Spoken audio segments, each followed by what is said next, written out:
الحمد لله وكفى وسلام على عباده الذين اصطفى أما بعد فأعوذ بالله من الشيطان الرجيم بسم الله الرحمن الرحيم يا أيها الناس إنا خلقناكم من ذكر وأنثى وجعلناكم شعوبا وقبائل لتعارفوا إن أكرمكم عند الله أتقاكم رب اشرح لي صدري ويسر لي أمري واحلل عقدة من لساني يفقهوا قولي سبحانك لا علم لنا إلا ما علمتنا إنك أنت العليم الحكيم اللهم صل على محمد في أول كلامنا اللهم صل على محمد في أوسط كلامنا اللهم صل على محمد في آخر كلامنا صدق اللہ العظیم۔ محترم دینی بھائیوں، قرآن کریم کی ایک آیت آپ کے سامنے میں نے تلاوت کی ہے جس میں اللہ تبارک و تعالیٰ نے یہ فرمایا ہے کہ اے انسانوں، یہاں اللہ نے انسانوں سے خطاب فرمایا۔ جہاں قرآن میں الناس آتا ہے وہاں تمام انسانوں کو اللہ تعالیٰ خطاب کرتے ہیں۔ تو اللہ نے تمام انسانوں کو یہ بتایا کہ تمام کے تمام انسانوں کو اللہ تعالیٰ نے ایک مرد اور ایک عورت سے پیدا کیا، اور وہ ہیں حضرت آدم اور حوا علیہ السلام۔ پھر اللہ نے کہا کہ پھر الگ الگ قبیلے، الگ الگ خاندان بنائے تاکہ ایک دوسرے کی پہچان ہو سکے۔ اس آیت سے یہ ثابت ہو رہا ہے کہ دنیا میں جس قوم کے بھی، جس مذہب کے بھی ماننے والے ہیں، وہ تمام کے تمام، چاہے عیسائی ہوں یا ہندو ہوں، یہودی ہوں، مسلمان ہوں، اس اعتبار سے کہ وہ ایک ماں باپ کی اولاد ہے، وہ پورا کا پورا ایک ہی خاندان ہے، وہ پورا کا پورا ایک ہی قبیلہ ہے، اس لیے کہ یہ تمام کے تمام انسانوں کی جو جڑ ہے، جو ان کے ماں باپ ہیں، وہ آدم اور حوا علیہ السلام۔ تو اللہ نے یہ حکم دیا کہ حقیقت میں دیکھا جائے سارے ہی انسان بھائی بھائی، سارے ہی انسان کا رشتہ آپس میں بھائی بہنوں کا ہے۔ یہ الگ بات ہے کہ ان کے اندر قبیلے اور خاندان الگ الگ ہو گئے، اور کچھ لوگوں نے پھر گمراہی کا راستہ اختیار کیا اور اللہ کے دین کو چھوڑ دیا۔ ہر قوم نے اپنے اپنے اعتبار سے مذہب الگ اپنا لیا، لیکن پھر بھی مذہب الگ ہونے کے باوجود بھی ایک ہی خاندان اور قبیلے کے اللہ نے اس آیت میں تمام انسانوں کو بتایا۔ آپ کو یاد ہوگا کہ ہمارا عنوان یہ چل رہا ہے کہ اسلام پر مختلف طریقے کے اعتراضات کیے جاتے ہیں۔ اس میں نے گزشتہ جمعہ کہا تھا کہ اسلام پر یہ الزام لگایا جاتا ہے کہ یہ شدت پسندی کا مذہب ہے، یہ مارنے کا اور جنگ کا حکم دینے کا مذہب ہے، اس طرح اسلام کو بدنام کیا جاتا ہے۔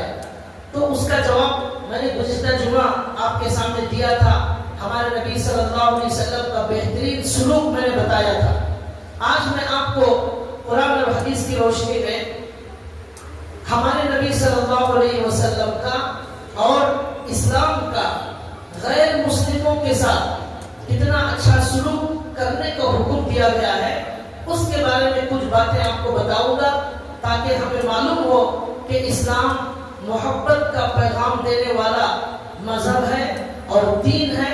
اس کے اندر شدت پسندی اور جنگ یا قتل و غارت گری اور دہشت گردی، اس کا دور دور تک اسلام سے کوئی تعلق نہیں ہے۔ اگر اسلامی تعلیمات کو چھوڑ کر کوئی منمانی کرتا ہے، وہ خود اس کا ذمہ دار ہے۔ اسلام اور دین سے اس کا کوئی تعلق نہیں ہے۔ دہشت گردی کرنے والے کا کوئی مذہب نہیں ہوتا، اس کا کوئی مذہب، اس کا کوئی قانون نہیں ہوتا۔ وہ اپنی مرضی سے، شیطان کے بھڑکانے سے، اس کی خبیث فطرت کی وجہ سے وہ لوگوں کو قتل و غارت گری کرتا ہے۔ اس کا کسی بھی مذہب سے کوئی تعلق نہیں۔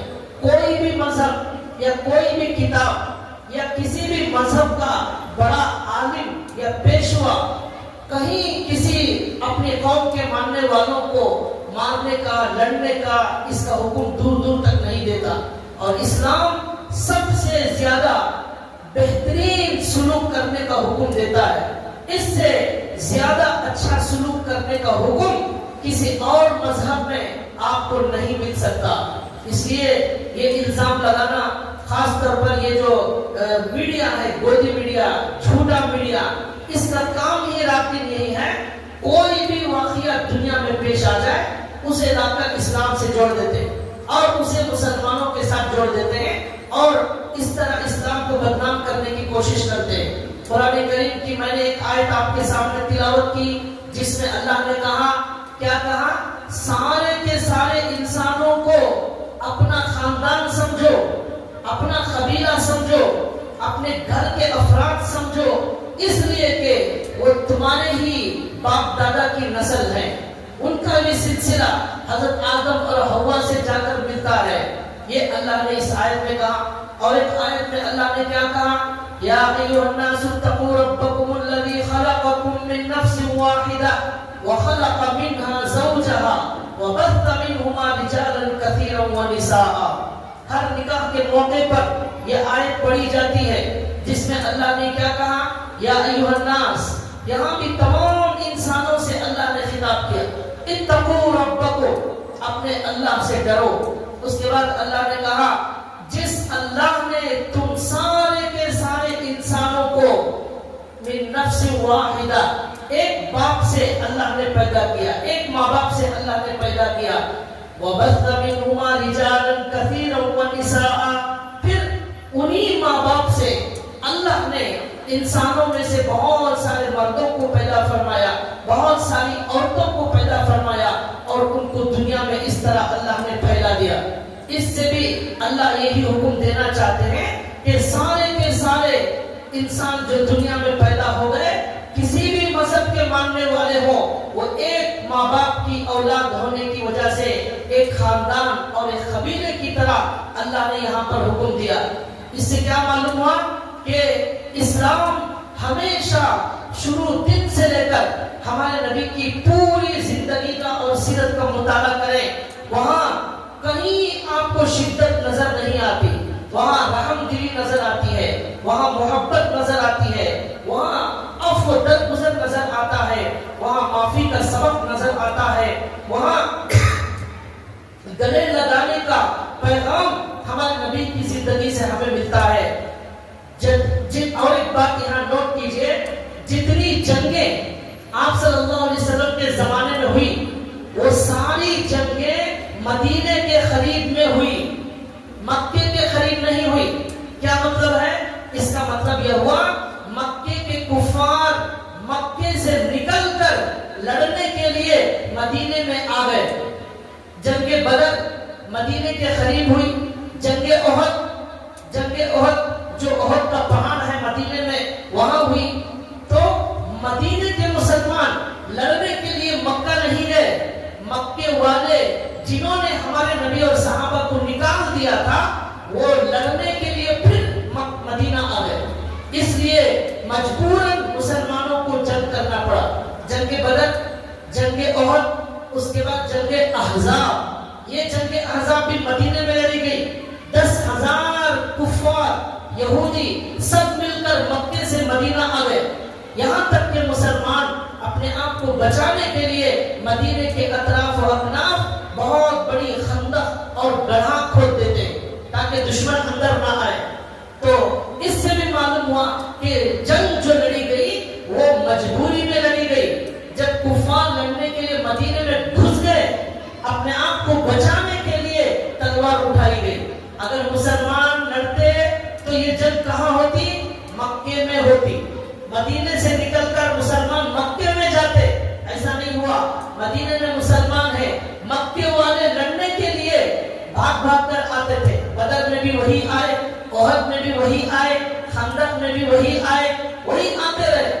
تو یہ حقیقت ہے، یہ سب ہمیں جاننا چاہیے. تو 2 آیتیں میں نے پیش کی جس میں اللہ تعالیٰ نے حکم دیا کہ تمام کے تمام انسان ایک ماں باپ کی اولاد ہیں. یہ اسلام شدت پسندی کا حکم نہیں دیتا، نرمی اور محبت کا حکم دیتا ہے. ایک جگہ اللہ تعالیٰ نے قرآن کریم میں فرمایا لا ينهاكم الله عن الذين لم يقاتلوكم في الدين ولم يخرجوكم من دياركم ان تبروهم وتقسطوا اليهم ان الله يحب المقسطين. اس آیت میں اللہ نے کہا اللہ منع نہیں کرتے. لا ينهاكم الله کس بات سے منع نہیں کرتے؟ اس بات سے منع نہیں کرتے کہ جن کافروں نے جن غیر مسلموں نے تم لوگوں کے ساتھ برا سلوک نہیں کیا ہے, تمہیں مکے سے نہیں نکالا, تمہارے اوپر ظلم نہیں کیا ہے, ایسے غیر مسلموں کے ساتھ تم اچھا سلوک کرو. انتبرو تم ان کے ساتھ اچھا سلوک کرو. وتقسطوا الیہم ان غیر مسلموں کے ساتھ تم انصاف کرو. ان اللہ یحب المقسطین اللہ انصاف کرنے والوں کو پسند فرماتے. تو اللہ نے کہا جن لوگوں نے تمہارے ساتھ جنگ نہیں کی ہے, لڑنے نہیں آئے ہیں, ایسے تمام لوگ ان کے ساتھ تم بہترین سلوک کرو, اچھا سلوک کرو. اس کی وجہ سے اللہ تبارک و تعالی تمہارے سے محبت کریں گے. تم ان کے ساتھ غیروں کے ساتھ اچھا سلوک کرو, انصاف کرو, اللہ تمہارے سے محبت کرے گا. مطلب یہ ہوا کہ ہم اگر غیر مسلموں کے ساتھ اچھا سلوک کریں گے تب بھی اللہ تعالیٰ ہمیں پسند کرے گے. یہ ہے اسلام کی تعلیم, یہ ہے اسلام کا حکم اور پیغام. جگہ جگہ قرآن کریم کے اندر اس طرح کی بے شمار آیتیں موجود ہیں. تو یہ غیر مسلموں کے ساتھ اچھا سلوک کرنے کا حکم دینا یہ اس بات کی علامت ہے کہ اسلام انسان کو محبت کا پیغام دیتا ہے. وہ لڑائی جھگڑے کا حکم نہیں دیتا, انصاف کا اور اچھے سلوک کا حکم دیتا ہے. ہمارے نبی صلی اللہ علیہ وسلم کے زمانے میں مدینے میں ہمارے نبی جب موجود تھے, مکے کے اندر قحط سالی ہو گئی, راشن غلہ ختم ہو گیا, بارش ختم ہو گئی, کوئی اناج وغیرہ ان کے پاس موجود نہیں تھا. اتنی تنگی اور اتنی پریشانی آ گئی مکے والوں کو کہ مردار کھانے کی ضرورت پڑی. مکے کے جو غیر مسلموں کو اتنا قحط ہو گیا, اناج کی بالکل کمی ہو گئی.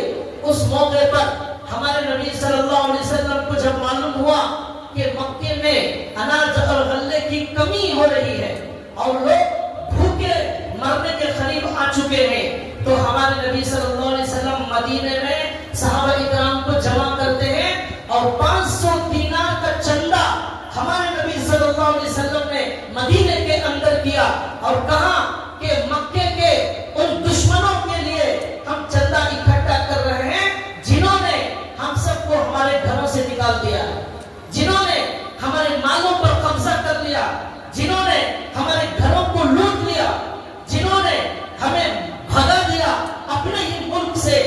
ان کے اس وقت حالات خراب ہیں, بھوک کی وجہ سے اور راشن کی وجہ سے ان کی حالت خراب ہو چکی ہے.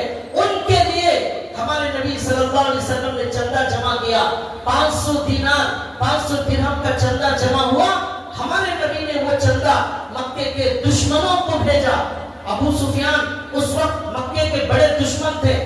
ابو سفیان اور اس طرح کے صفوان بن امیہ, ان بڑے بڑے دشمنوں کو ہمارے نبی نے ہدیہ بھیجا اور کہا کہ جاؤ یہ ہمارے دشمنوں کے سرداروں کو دے دینا اور کہنا یہ محمد صلی اللہ علیہ وسلم کا ہدیہ ہے, تمہارے حالات خراب ہیں اس لیے ہم ہدیہ جمع کر رہے ہیں. یہ ہے اسلامی تعلیمات, یہ ہے اسلام کا پیغام.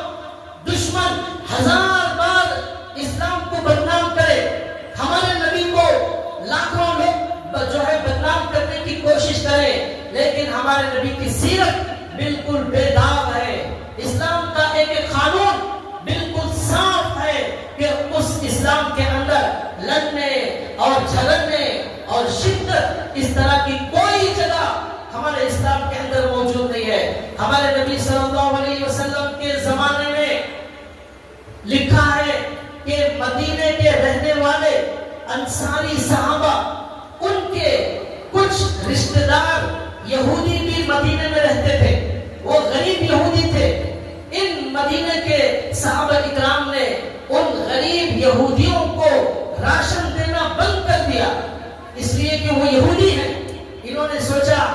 ان یہودیوں کا راشن بند کر دیں گے، یہ غریب یہودی لوگ پھر مجبور ہو کر اسلام قبول کریں گے۔ اس لیے ان غریب یہودیوں کا راشن بند کر دیا مدینے کے صحابہ کرام نے۔ اللہ تعالیٰ نے اس موقع پر آیت نازل فرمائی۔ کیا آیت نازل فرمائی؟ لَيْسَ عَلَيْكَ هُدَاهُمْ وَلَكِنَّ اللَّهَ يَهْدِي مَن يَشَاءُ وَمَا تُنْفِقُوا مِنْ خَيْرٍ فَلِأَنفُسِكُمْ وَمَا تُنْفِقُونَ إِلَّا ابْتِغَاءَ وَجْهِ اللَّهِ وَمَا تُنْفِقُوا مِنْ خَيْرٍ يُوَفَّ إِلَيْكُمْ وَأَنْتُمْ لَا تُظْلَمُونَ۔ اللہ نے اس آیت میں کیا فرمایا؟ یہ مسلمان مدینے کے صحابہ نے یہ سمجھ کر کہ ان غریب یہودیوں کا راشن بند کریں گے تو وہ اسلام میں آ جائیں گے مجبور ہو کر، اللہ نے کہا اے نبی ہدایت دینا، کسی کو ایمان میں داخل کرنا کسی کے ہاتھ میں نہیں ہے، کسی کے اختیار میں نہیں ہے، یہ اللہ کے ہاتھ میں ہے۔ اللہ جسے چاہتے ہیں ایمان عطا کرتے ہیں، اللہ جسے چاہتے ہیں ہدایت عطا کرتے ہیں۔ لیس علیک ہداہم، آپ کسی کو ہدایت نہیں دے سکتے، آپ کسی کو مسلمان نہیں بنا سکتے۔ آپ کا کام دعوت کا کام ہے، آپ کا کام تبلیغ کرنا ہے، آپ کا کام بیان کرنا ہے، آپ کا کام دین کی بات پہنچانا ہے۔ ہدایت صرف اللہ کے ہاتھ میں ہے۔ جب تک ہدایت اللہ نہیں دیں گے ہدایت کسی کو ملنے والی نہیں۔ ہمارا کام صرف کوشش کرنا ہے۔ ہمارے نبی نے بھی کوشش کی، ہدایت اللہ نے دی۔ اب اس کے بعد اللہ نے کہا کہ ان کے مسلمان ہونے کے لیے ان مسلمانوں نے راشن بند کر دیا، یہ اچھا کام نہیں ہے۔ ان غریب یہودیوں کو راشن جاری کرو، ان کے اسلام لانے کی ہمیں کوئی ضرورت نہیں ہے۔ اگر ہدایت ہوگی اللہ ان کو ہدایت دے دیں گے، نہیں ہوگی تو ہدایت نہیں مل سکتی۔ یہ اللہ کا اٹل فیصلہ ہے کہ قیامت تک کسی ہدایت ملنا ہے نہیں ملنا ہے، یہ سب اللہ اپنے ہاتھ میں رکھے ہوئے۔ تو لہذا اس کے بعد اللہ نے کہا وَمَا تُنْفِقُوا مِنْ خَيْرٍ فَلِأَنفُسِكُمْ، اے مسلمانوں جو تم خرچ کرو گے وہ تمہارے ہی فائدے کے لیے ہے، تمہارا اپنا فائدہ ہے، اس لیے خرچ کرتے رہو۔ غیروں پر خرچ کرنے کا اس آیت کے اندر حکم دیا جا رہا ہے، ان یہودیوں پر خرچ کرنے کا حکم دیا جا رہا ہے۔ جو یہودی آج ہزاروں لاکھوں فلسطینیوں کو رات دن قتل کر رہے ہیں، ان کو خرچ کرنے کا حکم دیا جا رہا ہے اس آیت کے اندر، ان کا راشن بند کرنے سے منع کیا جا رہا ہے۔ یہ ہے اسلام کی تعلیم۔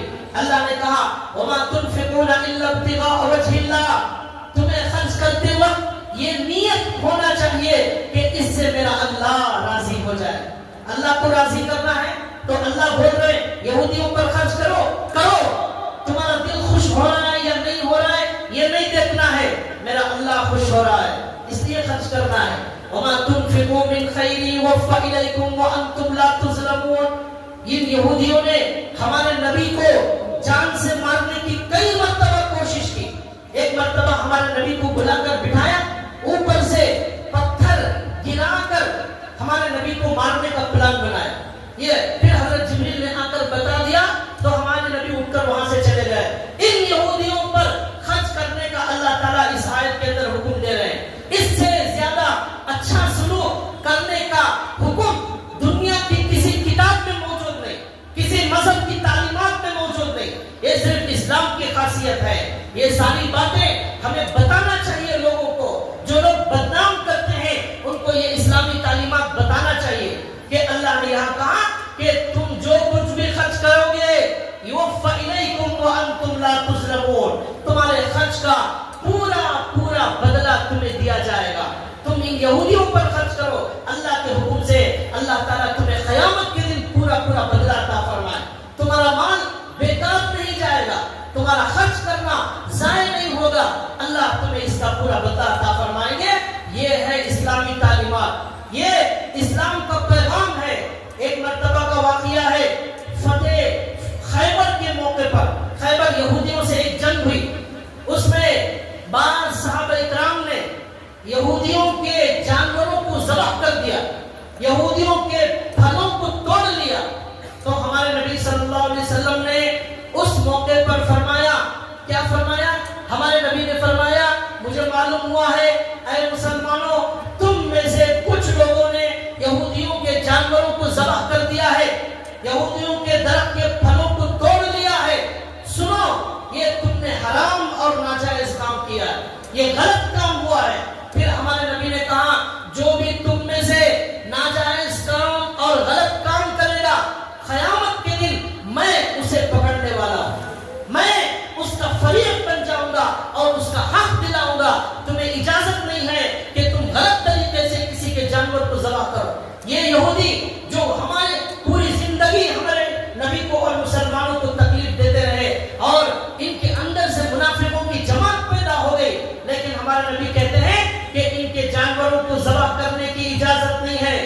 انسانوں کو مارنے کی کیا، جانور کو ذبح کرنے کی اجازت نہیں ہے۔ تو ہمارے نبی نے کہا ان کے پھلوں کو توڑنے والا، ان کے جانوروں کو ذبح کرنے والا، کل قیامت کے دن میں اسے پکڑوں گا اور وہاں انصاف ہوگا اور تمہاری اللہ تعالیٰ پکڑ کریں گے، تم نے بغیر میری اجازت کے ان کے جانوروں کو کیوں ذبح کیا؟ ہمارے نبی صلی اللہ علیہ وسلم سخت ناراض ہو جاتے۔ یہ ہمارے نبی صلی اللہ علیہ وسلم کی سیرت، یہ ہمارے نبی کا اسوہ، یہ ہمارے نبی کی زندگی ہے جو ایک ایک بات، ایک ایک ہمارے نبی کی سیرت بتا رہی ہے کہ اسلام کے اندر غیر مسلموں کے ساتھ کتنا اچھا سلوک کرنے کا حکم دیا گیا ہے اور ان پر خرچ کرنے کا حکم دیا گیا ہے۔ اور لکھا ہے قرآن کریم کے اندر اللہ تبارک و تعالیٰ نے فرمایا، گزشتہ جمعہ بھی میں نے آیت یہ پڑھی تھی، کیا پڑھی تھی؟ مَنْ قَتَلَ فَكَأَنَّمَا قَتَلَ النَّاسَ جَمِيعًا، جس نے ایک انسان کا خون بہایا اس نے اتنا بڑا گناہ کیا ہے، اس نے سارے ہی انسانوں کا خون بہایا، سارے انسانوں کو قتل کرنے کے برابر گناہ ہے ایک انسان کو قتل کرنا۔ یہ 6ویں پارے کی آیت ہے۔ پھر اللہ نے کہا کسی ایک انسان کو زندگی دینا، ایک انسان کو بچانا، سارے انسانوں کو بچانے کے برابر ثواب ملے گا۔ یہاں اللہ نے مسلمان کی قید نہیں لگائی ہے۔ مفسرین اس کی تفسیر میں لکھتے ہیں یہاں مسلمان کو یا کافر کو، عیسائی کو، یہودی کا ذکر نہیں ہے، کسی بھی انسان کو، کسی بھی مذہب کے ماننے والے کو قتل کرنے کا گناہ اتنا بڑا ہے جتنا سارے انسانوں کو قتل کرنے کے برابر گناہ۔ کسی بھی مذہب کے ماننے والے کی جان بچانے والے کو اتنا اجر ہے گویا اس نے پورے انسانوں کی جان بچا لی۔ تو لہذا یہ اللہ تعالیٰ کا حکم ہے، یہاں مسلمان غیر مسلمان کی کوئی قید نہیں ہے۔ اس سے آگے بڑھیے، ہمارا اسلام یہ حکم دیتا ہے جس طرح مسلمانوں کی جان کی حفاظت کرنا، مسلمانوں کی جان بڑی مقدس ہے، یہ مسلمان بڑا مکرم ہے، اللہ نے اسے عزت بخشی ہے، مسلمان کی عزت کرنا ضروری، اس کے جان کی حفاظت کرنا ضروری۔ اسی طرح کافر کے بھی جان کی حفاظت، اس کی عزت، اس کا احترام کرنے کا بھی اللہ نے قرآن کریم میں حکم دیا۔ ایک جگہ اللہ تبارک و تعالیٰ نے فرمایا، یا ایھا الذین آمنوا لا یسخر قوم من قوم عسى ان یکونوا خیرا منهم ولا نساء من نساء عسى ان یکن خیرا منهم۔ اس میں اللہ نے کہا اے لوگوں، اے ایمان والو، کوئی بھی آدمی کسی کا مذاق نہ اڑائے، کوئی بھی کسی کو ذلیل نہ کرے، کوئی کسی کو رسوا نہ کرے۔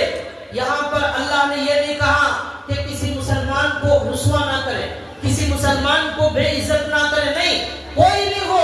یہاں بھی مفسرین نے لکھا ہے چاہے مسلمان ہو یا غیر مسلم ہو، کسی کا بھی مذاق اڑانے کی اجازت نہیں، کسی کو ذلیل کرنے کی اجازت نہیں، کسی کو تکلیف پہنچانے کی اجازت نہیں۔ اس کے بعد اللہ نے عورتوں سے بھی کہا کہ عورتوں کو بھی چاہیے کہ وہ بھی کسی عورت کا مذاق نہ اڑائے۔ پھر اللہ نے کہا ہو سکتا ہے تم جس کا مذاق اڑا رہے ہو، جس کو ذلیل کر رہے ہو، وہ تمہارے سے اچھا ہو، تمہارے سے بہتر ہو اللہ کی نظر میں، اس لیے کسی کا مذاق نہ اڑاؤ اور کسی کو ذلیل نہ کرو، کسی کو رسوا نہ کرو، کسی کو برے لقب سے نہ پکارو، کسی کو موٹا، کسی کو کالا، کسی کو لنگڑا، اس طرح بولنے کی اسلام کے اندر اجازت نہیں۔ ولا تنابزوا بالالقاب ولا تنابزوا بالالقاب، برے لقب سے پکارنے کی اجازت نہیں ہے۔ یہاں بھی اللہ نے یہ مطلق رکھا ہے، کوئی مسلمان ہو یا کسی کا بھی مذہب کا ماننے والا ہو، اسے کسی برے لقب سے پکارنا، اسے ذلیل کرنا، اسے تکلیف دینا، یہ اسلام کے اندر ناجائز ہے۔ دیکھیے اللہ تعالیٰ قرآن کریم کے اندر مسلمانوں کے ساتھ اچھا سلوک کرنے کے ساتھ غیر مسلموں کے ساتھ اچھا سلوک کرنے کا حکم دیتے ہیں، ان کی عزت کرنے کا حکم دیتے ہیں، یہاں تک کہ کافروں کی جان، کافروں کا مال، اس کی بھی حفاظت کا اللہ تعالیٰ نے حکم دیا۔ قرآن کریم میں ایک آیت ہے، اللہ تعالیٰ نے فرمایا 6ویں پارے میں النفس بالنفس، اس کا مطلب یہ ہے اگر کوئی آدمی کسی کو قتل کرتا ہے تو اسلام کا قانون یہ ہے کہ قتل کرنے والے کو بدلے میں اسے بھی قتل کر دیا جائے گا۔ قتل کی سزا اسلام میں قتل ہے، لیکن یہاں یہ مسئلہ یاد رکھنا چاہیے کہ اگر کوئی مسلمان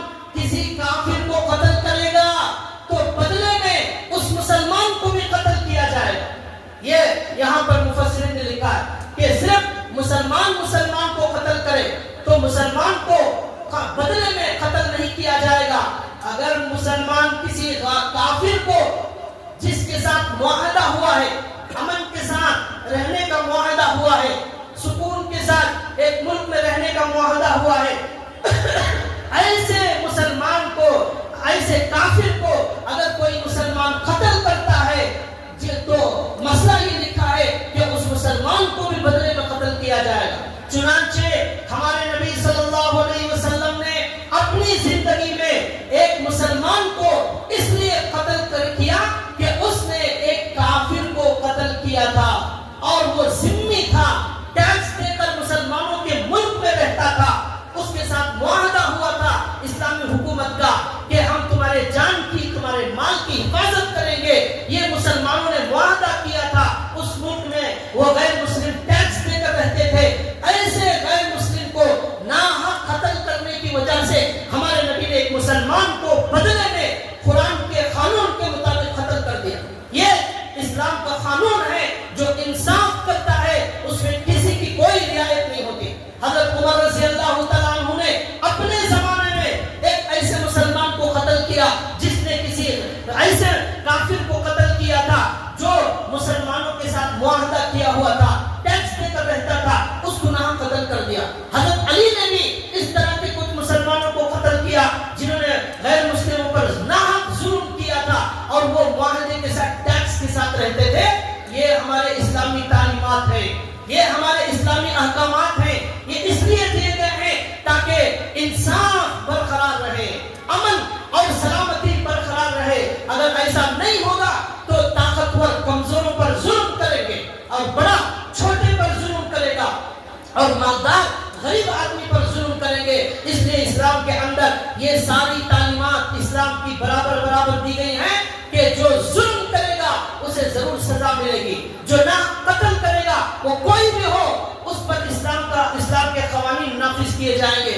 یہی نہیں بلکہ 6ویں پارے کے اندر اللہ تعالیٰ نے فرمایا السارق والسارقۃ فاقطعوا ایدیہما. اسلام کا قانون یہ ہے چور جب چوری کرتا ہے اس چور کی سزا یہ ہے کہ چور کا ہاتھ کاٹ دیا جاتا ہے. اسلام کا قانون یہ ہے چور کی سزا ہاتھ کاٹنا مقرر کی گئی ہے. یہاں علماء اکرام نے مسئلہ لکھا ہے کہ اگر کوئی مسلمان چور کسی غیر مسلم کا مال چرائے گا تب اس مسلمان کا ہاتھ بھی کاٹا جائے. وہ مسلمان ہونے کی وجہ سے اسے نہیں چھوڑا جائے گا، اسلام کا قانون اس پر بھی نافذ ہوگا. یہ ساری تعلیمات کیوں دی گئی ہیں؟ تاکہ ایک ملک میں رہنے والے جو ہے امن اور سلامتی کے ساتھ رہے، کوئی بھی مذہب کی بنیاد پر کسی پر ظلم نہ کرے. جو ہے کسی کو ناحق ظلم کرنا، جیسے ہندوستان کے اندر بھی بہت سارے مسلمانوں پر ظلم ہوا، موب لنچنگ ہوئی، کئی لوگ مل کر ایک مسلمان کو جان سے مار دیتے ہیں. یہ اس لیے ہوتا ہے کہ جہاں اقلیت میں لوگ موجود ہوتے ہیں وہاں اکثریت والے ظلم کرتے ہیں. اسلام کے اندر ایسی تعلیمات نہیں ہے.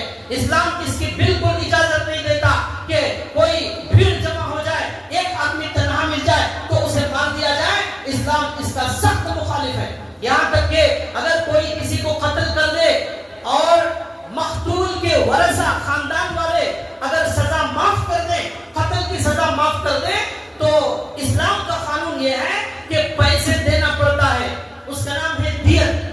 وہ تو دیت کا مسئلہ یہ ہے کہ اگر مسلمان کسی غیر مسلم کو قتل کر دے اور قتل ہونے والے کے خاندان والے اس کے قتل کو معاف کر دیں تب مسلمانوں پر لازم ہے کہ ان غیر مسلموں کو پیسے اور دیت ادا کریں. ہمارے نبی صلی اللہ علیہ وسلم نے اپنی زندگی میں کچھ غیر مسلموں کے خاندان والوں کو دیت میں پیسے ادا کیے، اس لیے کہ کسی مسلمان نے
جنت کی خوشبو 40 سال کی مسافت سے آ رہی ہوگی. یہ حدیث موجود ہے.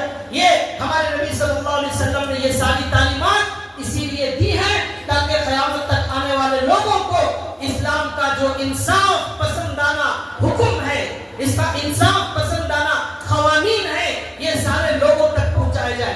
اسلام کی یہی انصاف پسندی، یہی اچھا سلوک، اسی بہترین سلوک کی وجہ سے دنیا کے اندر یہ اسلام ہمارے نبی صلی اللہ علیہ وسلم کی ایک ہستی سے نکلنا شروع ہوا، پھر وہ لاکھوں میں گیا، ہزاروں میں گیا، کروڑوں اسلام انسانوں تک یہ اسلام پھیل گیا اور کروڑوں لوگ اسلام کے اندر داخل ہو گئے، اس لیے کہ اس کے ایک حکم پر بھی کوئی انگلی نہیں اٹھا سکتا.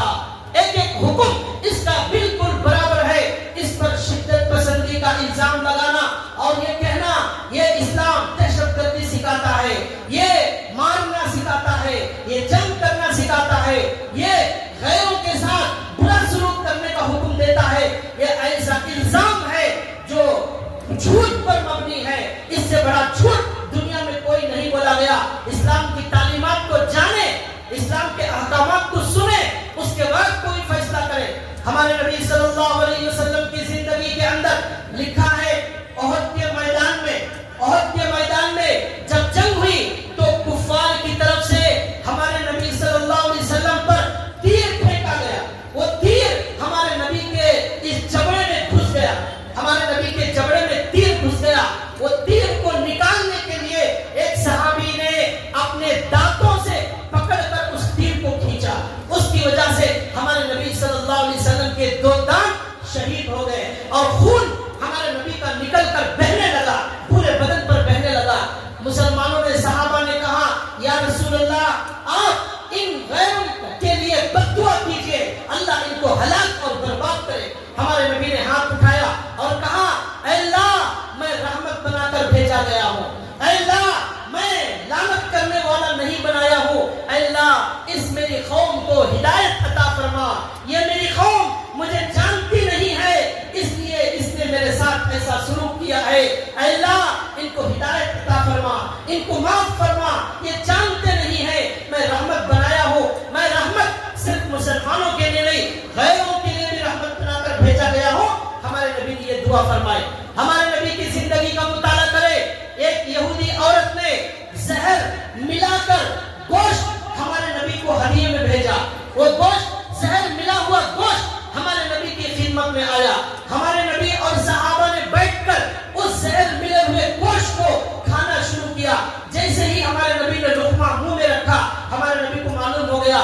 ہمارے نبی نے فوراً گوشت باہر نکالا اور صحابہ سے کہا اس کو مت کھاؤ، اس میں زہر ملا ہوا ہے. اتنا بولنے سے پہلے 1-2 صحابہ نے وہ زہر کھا لیا.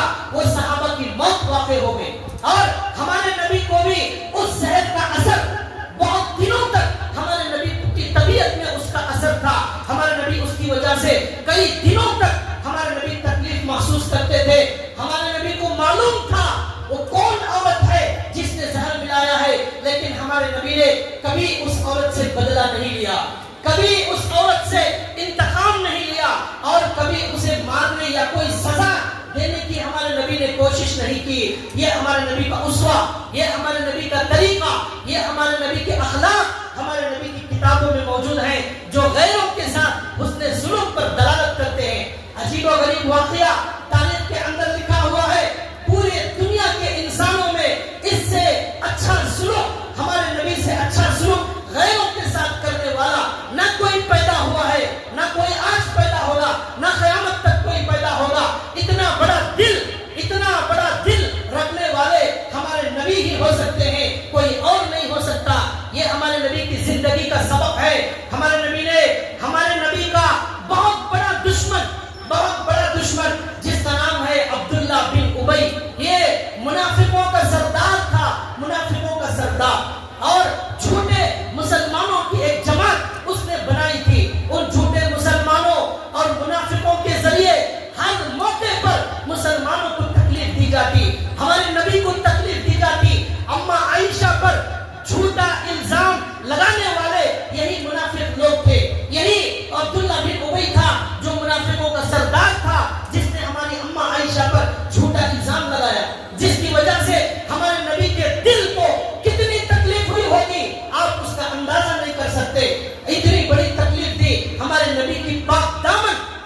کی ماں پر بہت گندا الزام لگانے والا یہ عبداللہ بن ابی منافقوں کا سردار.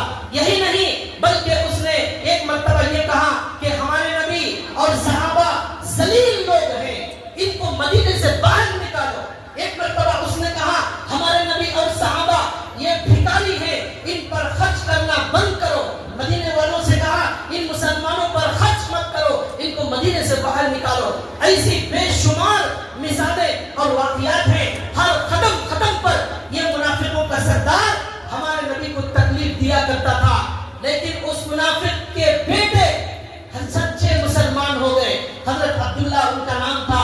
جب اس منافقوں کے سردار عبداللہ بن ابی کا انتقال ہو گیا, جنازہ رکھا گیا, ان کے بیٹے منافقوں کا سردار ہمارے نبی کا سب سے بڑا دشمن عبداللہ بن ابی کے بیٹے سچے مسلمان ہمارے نبی کے پاس آتے ہیں اور کہتے ہیں یا رسول اللہ میرے والد کی جنازے کی نماز پڑھا دیجئے, آپ کے سب سے بڑے دشمن کی جنازے کی نماز پڑھا دیجئے, اسلام کے سب سے بڑے دشمن کی جنازے کی نماز پڑھا دیجئے, مسلمانوں کے سب سے بڑے دشمن کی جنازے کی نماز پڑھا دیجئے.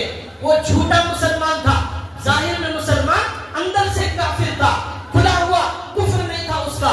تو ہمارے نبی صلی اللہ علیہ وسلم اس کی جنازے کی نماز پڑھانے کے لیے آگے بڑھ گئے. حضرت عمر رضی اللہ تعالیٰ عنہ آئے اور ہمارے نبی کا ہاتھ پکڑ لیا اور کہا یا رسول اللہ آپ اتنے بڑے دشمن, اتنے بڑے منافق کی جنازے کی نماز کیوں پڑھا رہے ہیں؟ ہمارے نبی نے فرمایا اللہ نے مجھے اس کی جنازے کی نماز پڑھانے سے منع نہیں کیا ہے, اللہ نے منع نہیں کیا ہے. اگر اللہ منع کرتے تو میں نہ پڑھاتا, اللہ نے منع نہیں کیا اس لیے میں اس کی جنازے کی نماز پڑھاؤں گا. چنانچہ ہمارے نبی نے اس منافقوں کے سردار کی جنازے کی نماز پڑھائی. لیکن جنازے کی نماز پڑھانے کے بعد اس کے بعد یہی نہیں بلکہ ان صحابی نے کہا یا رسول اللہ ہمارے والد جو منافقوں کے سردار ہیں ان کے کفن کے لیے آپ کا کھٹا دیجئے, آپ کا جھبا دیجئے, میں آپ کے جھبے میں میرے والد کو دفن کرنا چاہتا ہوں, ہو سکتا ہے کہ میرے والد کی مغفرت ہو جائے. تو ہمارے نبی نے اس منافقوں کے سردار کے کفن کے لیے اپنا جھبا نکال کر دے دیا. یہ ہمارے نبی کے اخلاق, یہ ہمارے نبی کی سیرت, یہ غیر مسلموں کے ساتھ سلوک, دشمنوں کے ساتھ سلوک, یہ ہمارے نبی کی کتابوں میں لکھا ہوا ہے. یہی نہیں آپ کو تعجب ہوگا, قربان جائیے ہمارے نبی پر, قربان جائیے کیسے عظیم وہ نبی تھے. یہی نہیں بلکہ اس کے بعد ان صحابی نے کہا یا رسول اللہ آپ میرے والد کی خبر پر تشریف لائیے اور میرے والد کی خبر پر تشریف لائیے, ہو سکتا ہے آپ کی برکت سے اس کی مغفرت ہو جائے. ہمارے نبی اس کی خبر کے پاس جاتے ہیں اور لکھا ہے کہ خبر میں دفن کر دیا گیا تھا.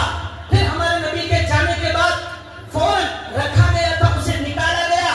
اس منافق کے سردار کو خبر سے نکال کر ہمارے نبی نے اپنے ہاتھوں میں لیا, اپنا تھوک اس کے منہ میں ہمارے نبی نے ڈال دیا اور اس کے بعد ہمارے نبی نے اسے دفن کرنے کی اجازت دی. یہ ہمارے نبی کا سلوک سب سے بڑے دشمن کے ساتھ جنازے کی نماز پڑھائی, کفن کے لیے چھپا دیا, اپنے ہاتھوں میں اس کو میت کو اٹھایا, اپنے منہ کا لعاب اس کے منہ میں ڈالا. یہ بخاری شریف کی حدیث میں آپ کو سنا رہا ہوں, یہ کوئی جھوٹا قصہ نہیں ہے, یہ حدیث کی بات سنا رہا ہوں. یہ ہمارے نبی کا سلوک بڑے سے بڑے دشمن کے ساتھ ہوا کرتا تھا, یہ ہمارے نبی نے کیا. اور اس کے بعد ہمارے نبی نے کہا, اللہ نے قرآن میں کہا ہے اے نبی استغفر لهم او لا تستغفر لهم ان تستغفر لهم 70 مرہ فلن یغفر اللہ لهم. اے نبی آپ ان منافقوں کے لیے 70 بار بھی معافی مانگیں گے, اللہ ان کو معاف نہیں کرے گا, اللہ معاف نہیں کرے گا. ہمارے نبی نے کہا اگر مجھے یہ معلوم ہو جائے 70 بار ان کے لیے معافی مانگنے سے اللہ اگر معاف کر دیتے تو میں 70 بار ان کے لیے مغفرت کی دعا کرتا. یہ ہمارے نبی کے اخلاق. اس کے بعد آیت نازل ہو گئی, اللہ نے کہا وَلَا تُصَلِّ عَلَىٰ أَحَدٍ مِّنْهُمْ مَاتَ أَبَدًا وَلَا تَقُمْ عَلَىٰ قَبْرِهِ. اے نبی آپ نے اس منافق کے سردار کی جنازے کی نماز پڑھائی, آپ نے اس کی قبر میں کھڑے ہو کر آپ نے اپنا تھوک اس کے منہ میں ڈال دیا. لیکن آئندہ کے لیے قانون یہ ہے, اللہ کا قانون یہ ہے, آئندہ کسی منافق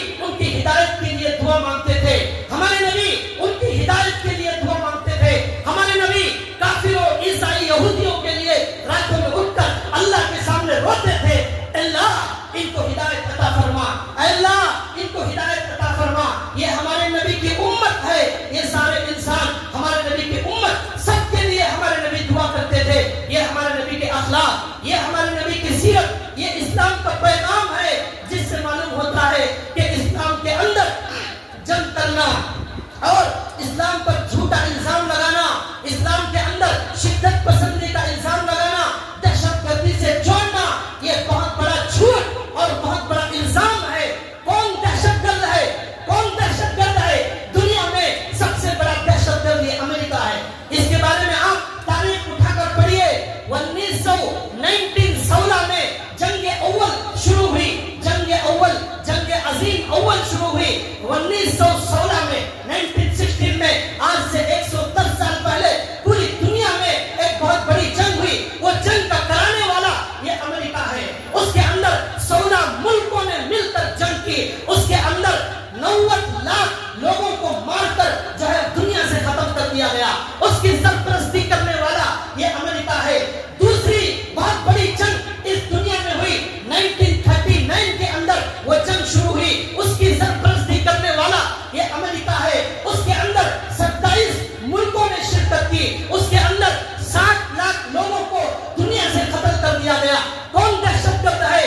یہ تاریخ آپ کو بتائے گی، یہ ہسٹری آپ کو بتائے گی۔ افغانستان کے اندر 20 سال تک 3 لاکھ مسلمان افغانستانوں کو بمباری سے قتل کرنے والا کون ہے؟ یہ امریکہ کی سرپرستی میں ہوا۔ عراق کے اندر آج سے 10-15 سال پہلے جو ہے جھوٹا الزام لگا کر 11 لاکھ عراق کے مسلمانوں کو شہید کرنے والا یہی امریکہ ہے۔ شام کے اندر 5 لاکھ مسلمانوں کو شہید کرنے والا یہ امریکہ ہے۔ اس کی سرپرستی میں دنیا کے اندر اتنا خون بہایا گیا، آپ لاشوں کو گن نہیں سکتے، واقعات کو گن نہیں سکتے، اتنا خون اس امریکہ نے دنیا میں بہایا۔ اور بے شمار اس طرح کے واقعات ہیں، لیکن اسلام پر کوئی انگلی اٹھا نہیں سکتا۔ ایک واقعہ ایسا ظلم کا اور اس طرح کے دنیا کے اندر شدت پسندی کا بتایا نہیں جا سکتا۔ دوسرے لوگوں کی تاریخ اگر بتائی جائے اس کے لیے بہت دل لگ جائیں گے، اس لیے کہ بھائیو ہمارا اسلام امن کا اور شانتی کا اور سلامتی کا اور محبت کا پیغام دیتا ہے۔ اور جو لوگ اسلام کے بارے میں شدت پسندی کا الزام لگاتے ہیں وہ اسلام کو نہ جاننے والے لوگ ہیں۔ ہمارا قرآن ہمیں صاف صاف غیر مسلموں کے ساتھ بہترین سلوک کرنے کا حکم دیتا ہے۔ اللہ تعالیٰ ہمیں سنی بات پر عمل کرنے کی توفیق